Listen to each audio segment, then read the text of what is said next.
This program was made possible by viewers like you. Thank you. At IHM VCU, we've always been here for you. You are and always will be our top priority. We care about your financial health, and we are here. IHM VCU is a proud supporter of WQPT. Public Affairs programming on WQPT is brought to you by the Singh Group at Merrill, serving the wealth management needs of clients in the region for over 35 years. We're on Arsenal Island, home of the 1st Army, and we're talking with the commander of that Army, Lieutenant General Mark Landis, on the cities.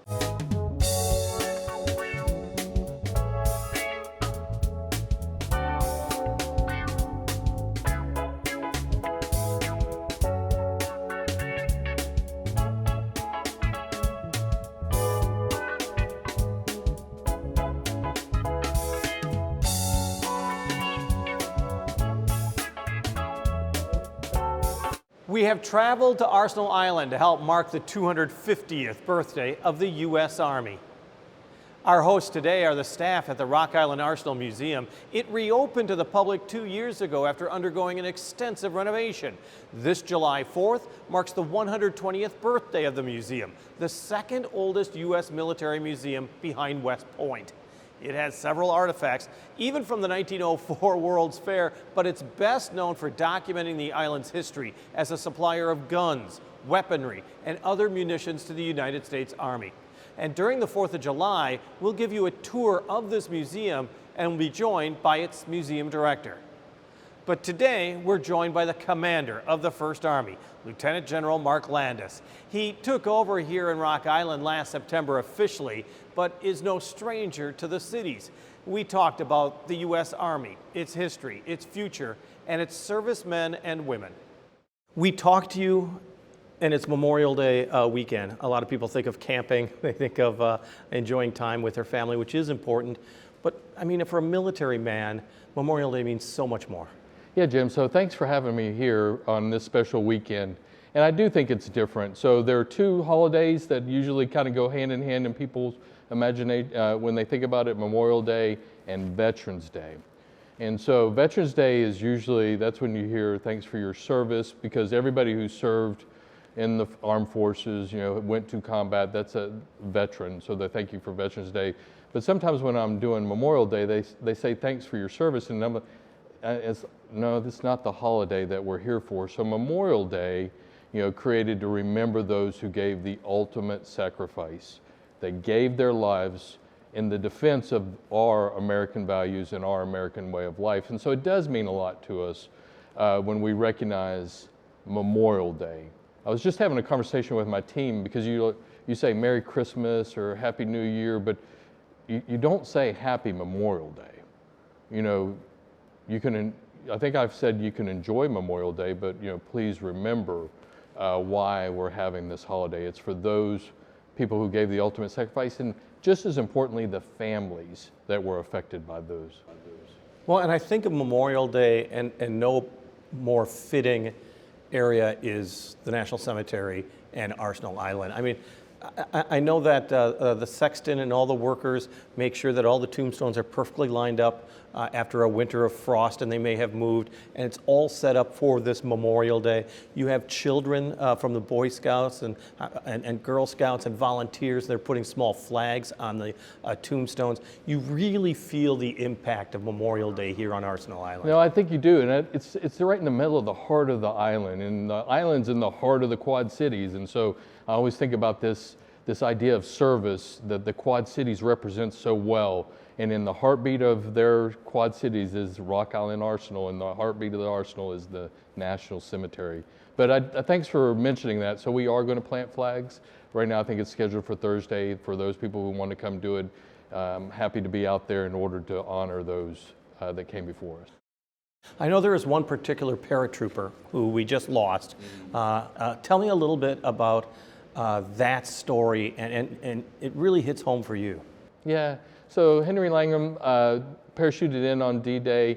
Most people can see in the movie the famous, the longest day, that when he parachutes into the greenhouse, that was him that they did, so people can relate to the fact that they've seen him represented in a movie. But when you talk to him, and especially when we're talking about Memorial Day, and really get to his stories about friends that he lost in the confusion of D-Day, but it brings back this idea of why we are here, and all that of the greatest generation that were, thinking about defending our freedom against the tyranny at the time. But the Quad Cities has so many stories.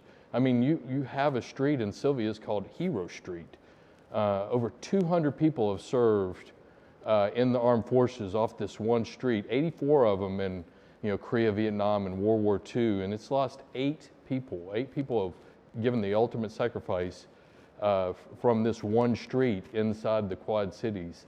And so, some great stories there when you do, one family lost, 2 brothers and a cousin, in World War II off of that street. So Quad Cities has a lot to be proud of in the way they've supported service to the country. Well, and you bring up Hero Street and you talk about, a very strong Hispanic influence in that area.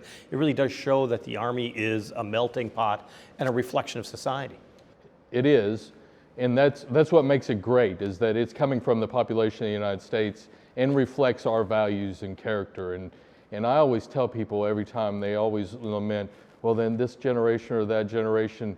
I've had an opportunity to serve, for 35 years. I've seen every group come in, and it is still the same values and character that make America great. These people willing to do selfless service to the nation. So, you brought up D-Day and the storming of the beaches of Normandy, and the greatest generation, as they have been called. We're losing them so many each year. And you're going to be at Normandy for the celebration on June 6th, representing the United States. I was there a few years ago, and it is so powerful, and there is so much reflection and appreciation for what Americans did. There is, and so I had the opportunity to be there for the 50th, early in my career, and was so impacted by, what the sacrifices resulted in. So it's the people of France, the people of England, the people all over Europe coming in, and so thankful for the sacrifices America made on their behalf. But when you walk into a cemetery, even the one here on Rock Island, and look at all the white crosses, it does make you realize, hey, I'm here to live the life I'm living because others were willing to sacrifice. And to see the sacrifice laid out in all those white crosses is truly impactful, I think. Let's move to the future. You're in charge of the First Army. It has a powerful impact worldwide. It does. So First United States Army right now responsible for supporting the National Guard and the reserves, 54% of the Army as they get ready to deploy. And so we deploy National Guard and reserves to all over the place. And so Iraq, Syria, Germany, in the Pacific. And so what we do here through our teams that are scattered around the United States is ensure that they come and we train them to make sure they meet the readiness standards for what we think they're going to engage in. And so we're really looking forward to what the future of warfare will be and making sure that our training prepares them for whatever they might engage.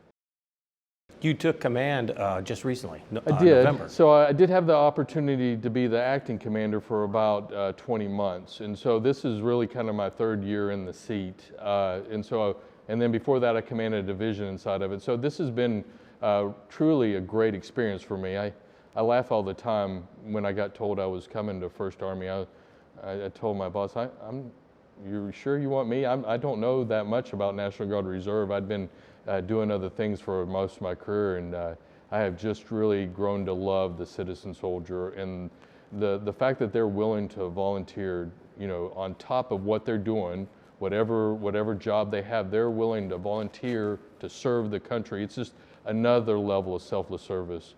I tell all the time, I do this, 24/7, 365, but for these citizen soldiers, they're 39 days a year and they come on, but they spend so much more time than the 39 days to ensure that they are, professional and competent.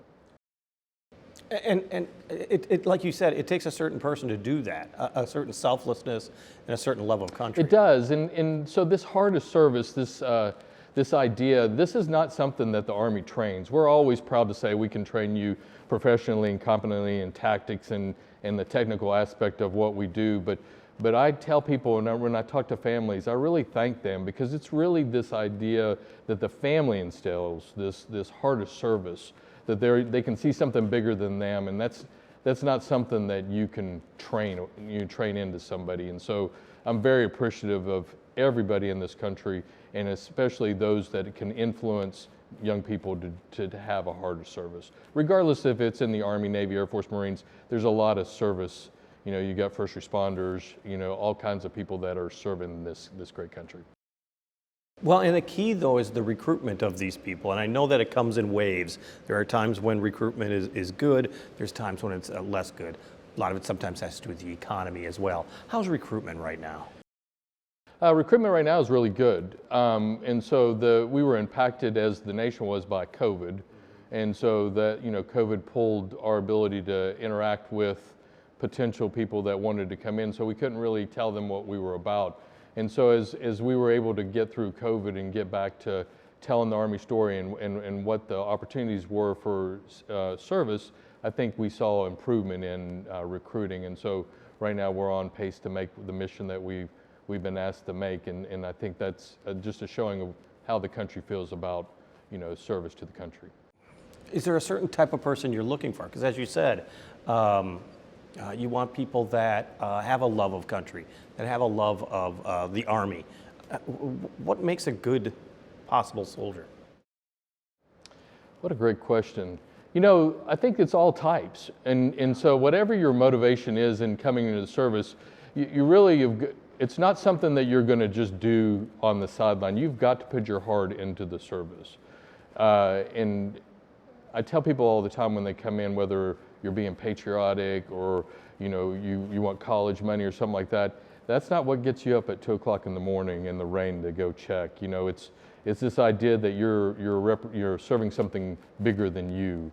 And I counsel a lot of when I do commissioning ceremonies, lieutenants, I was like, hey, make sure you understand the why you're serving. And when we get them in, they may come in with whatever reason they have, but the people that you know understand that it's about the brothers and sisters to your left and right, and the fact that you're serving a greater good. Once you figure that out, then you see their true passion and love for the service. And that passion and that American spirit is celebrating 250 years right now with the Continental Congress creating the Army. Tell me about the 250th birthday, the celebration, and a certain pride there as well. I mean, the Army is older than the nation. By a year. Look at the smile, yes. Yeah. That has been said before. Yeah, by a year. So we laugh because we're like, hey, we're just rehearsing for the whole country because next year everybody will be celebrating 250 great years of the great experiment. But the Army created a year before the country was, and I think that's telling that it takes citizens that are willing to serve in order to create this concept of America. And so we are very proud, June 14th, that we're going to be celebrating the Army's 250th birthday. We've got celebrations here in the Quad Cities that we're doing. So we're excited to celebrate with everybody, and we'll see a roll into America's 250 next year too. Well, and the annual Army Ball is usually a very big event, but this year bigger? It is. I mean, we're going to be more focused on 250 years and really going back into our history. And so we have guest speakers, you know, Mr. Bolt coming down from Minnesota, who is a World War II vet, and then we're going to bring a young 18-year-old, just raised his right hand. And so we're really going to try to go backwards and go forwards in our Army 250 celebration. Yeah, that 18-year-old, I got to get this right, is Corbin Bluebaugh, who is a Davenport Central student, I believe. He is. And he's going to be sworn in during the Army Ball. I mean, that's got to be a monumental moment for him in his life. I think it's monumental for anybody that raises their right hand. It is going to be for him, but anybody that raises their right hand, I think they're making a commitment to something bigger than them, and I think that's just an awesome thing to celebrate. Absolutely. What do you hope to see as far as celebrations go for the coming year? when it comes to, let's say, for the Army, first of all, as well as for the nation? You know, just the connection with for the Army, with the connection with the Army and the citizens. You know, sometimes we get concerned that we get too busy and we're not really talking to everybody, making sure they understand that, you know, we are a product of our great country and we represent them wherever we go to fight and win our nation's wars. And so I do think all these celebrations that we're doing for the Army 250 is just an opportunity for us to reconnect with everybody in understanding what our role is. And then for the nation's 250, I mean, it is the great experiment, you know, 250 years that we get to celebrate, you know, the comings and goings. And, you know, if you've ever studied history, it's, you know, it's been there and here and everywhere in this experiment. And so it's been fun to be part of it. Because we've been talking a lot about Army training, and I'm trying to think of the future right now. The citizen soldier of 50 years ago and the citizen soldier of today, much different, and the citizen soldier for tomorrow is going to be even more different. How important is technology in the First Army right now? Technology is critical, but it always has been critical. And so when you study back the history of warfare, the fact that the longbow changed the warfare in medieval times and it was able to penetrate armor, the fact that we improved the rifle, gave it rifling, and so instead of a muzzle loader only going 80 meters, now you can go 300. We are experiencing another technology jump, and the two biggest innovations is this idea of constant observation. And so people get, when they think about that, they think about unmanned aerial surveillance vehicles, UASs, but it's also satellites, and it's all spectrum. And so electronic magnetic waves, you know, they're even talking about quantum radars in the future. So it's your, you know, the ability to see you and know what you are is going to be all penetrating.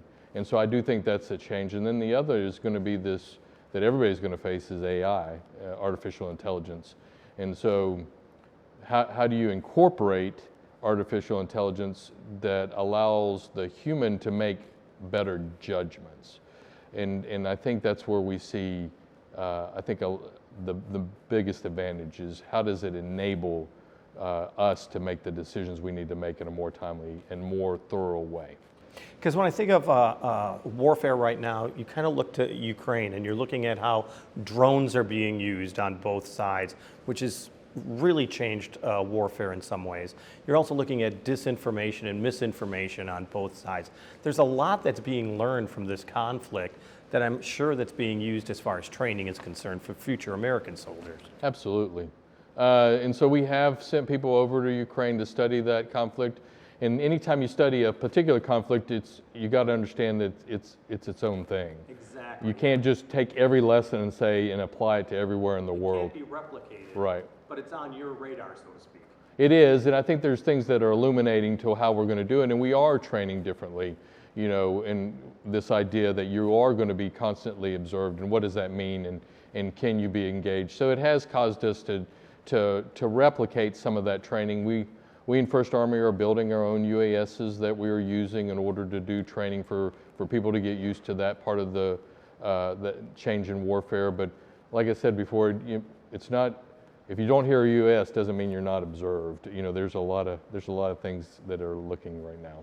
And I think in some ways, I mean, when we're talking about training, it's more than just the physical. Absolutely. And so the Army is doing a thing they call holistic health and fitness.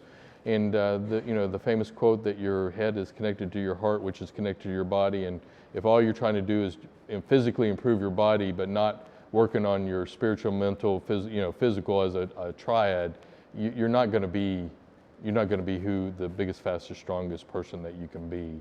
And so, or smarter. So we do spend a lot of time working on all components of fitness. Like I said, we call it holistic health and fitness. This program is all over the Army, and I think it's seeing real benefits to soldiers as they continue to make sure that they're ready for the next. Your command is located in Rock Island, in the heart of the Quad Cities at Arsenal Island. You've been here, as you said, a number of months, easily years right now. Tell me about the Quad City experience. Yeah. I mean, how welcoming there's been a big effort when the First Army was relocated here to make sure that the Quad Cities was military friendly. Yeah. What a great place to live and work. You know, the fun thing when, you know, having to be able to live all over the world and all over the nation, you get to experience this. And so Mari, my wife, and I, when we moved to the Quad Cities, didn't really know what to expect, and just a great community. And her first thing is, you know, everybody is so friendly here and helpful, and we've enjoyed everything about the Quad Cities, been able to be parts of the theater and gone to ball games, and just what an opportunity. But it's really the people. You know, the people make the community, and the people of the Quad Cities absolutely fantastic. Well, and the Army has done whatever it can to make sure that people who come and go in the First Army here on Rock Island Arsenal, that they get acclimated. That's really important, as you were saying, because it is the mind as well as the body. How important is it to make sure that the Army soldier is not only physically, but really mentally prepared? I'm not sure you ever get acclimated to the Rock Island cold, do you? Fair enough. It's a great question, and I'm sorry to make the joke, but we do believe, it's called onboarding. We do believe that you mentally have to be prepared for the rigors. And so there's important that we not only bring you in and get you settled, but then you have to go through the kind of stress test of, because you're going to experience highs and lows in life. Anybody will. It's not just a soldier or their families lot to experience highs and lows. And once you start experiencing some rigor and stress, you actually grow. You know, the famous saying, you know, growth and comfort don't coexist. And so if you're comfortable, you're probably not growing. And so there is some things that we do to make sure that you can grow as a person. I'm going to let you have your last word in regards to Memorial Day. I mean, you said it so well, is that people do have to remember what it's about. It's not a celebration. It's actually a remembrance at most. And to do it here at Rock Island Arsenal National Cemetery, home of the First Army, has got to be very special. It is, and the Quad Cities have great stories, you know, whether it's Staff Sergeant Nathan Cox or BJ Luxmore, Corporal Luxmore, or Captain Josh Steele. There are people that had a harder service here in the Quad Cities, and they volunteered. Unfortunately, those three gentlemen gave their lives in Afghanistan, that buried here in the local area. Their Gold Star parents, sisters, brothers, spouses, kids, all here local. And you really see the opportunity for the community to support those that have sacrificed. Not just the individual, but like I said, I think it's just important to remember the sacrifices the families made, the friends made that lost somebody way too early, but they lost them to the reason they were doing it was to ensure our way of life, to ensure that America could experience the freedoms that we do. So I do want to say thanks to everybody in the Quad City for the support they give to the military, but I hope that they take the time this Memorial Day to remember that there are people out there that have given the ultimate sacrifice for them to enjoy their freedoms, and to continue to support those who make that decision to do that. Our thanks to Lieutenant General Mark Landis, commander of the U.S. First Army, based here in Rock Island. And still to come, we start a segment called Civic Spark, asking people in the cities about their passions and why their commitments make our nation and the cities a better place. But first, a look at area events, thanks to Visit Quad Cities. Check out the things to do this week in the Quad Cities. Watch the Quad Cities River Bandits in action on May 28th at Modern Woodman Park. Then you can catch Nikki Glaser at her Alive and Unwell tour on May 29th at the Adler Theater. Listen to 3 on the Tree at the Tanglewood on May 30th starting at 7 p.m. Then experience a prehistoric adventure at Putnam's Dino Days on May 31st and June 1st. Finally, check out Chalk Art Fest, a vibrant 2-day street art festival on May 31st and June 1st. For more events like these, check out our events calendar at visitquadcities.com. Next year marks 250 years since that fateful day in 1776 when America was born. And starting today and leading up to the 4th of July next year, we're asking people about their civic spark, why they choose their career, and how it impacts our society. And it seems fitting that we start our series by posing that question to 1st Army Commander, Lieutenant General Mark Landis. What is your Civic Spark?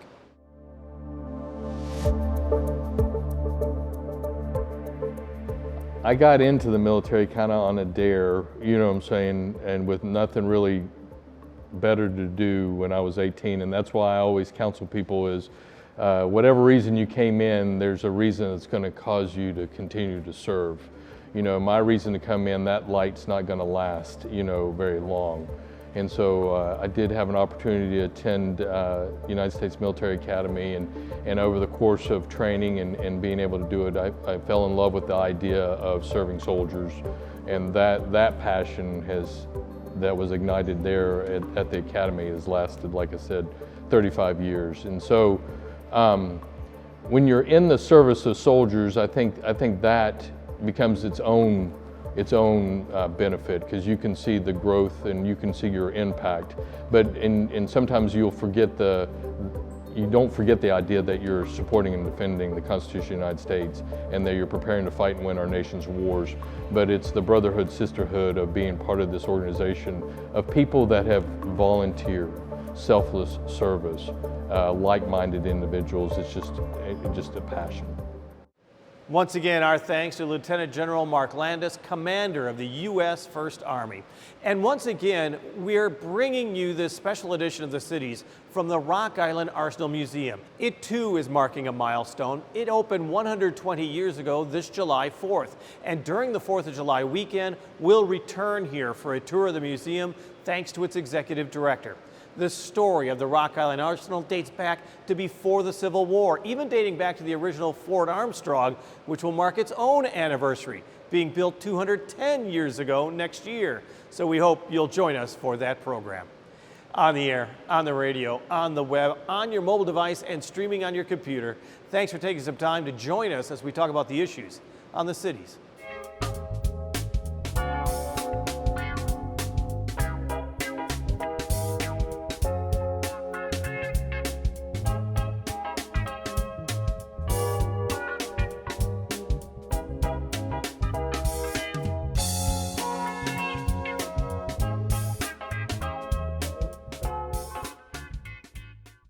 IHM VCU, we've always been here for you. You are and always will be our top priority. We care about your financial health, and we are here. IHM VCU is a proud supporter of WQPT. Public Affairs programming on WQPT is brought to you by the Sing Group at Merrill, serving the wealth management needs of clients in the region for over 35 years. This program was made possible by viewers like you. Thank you.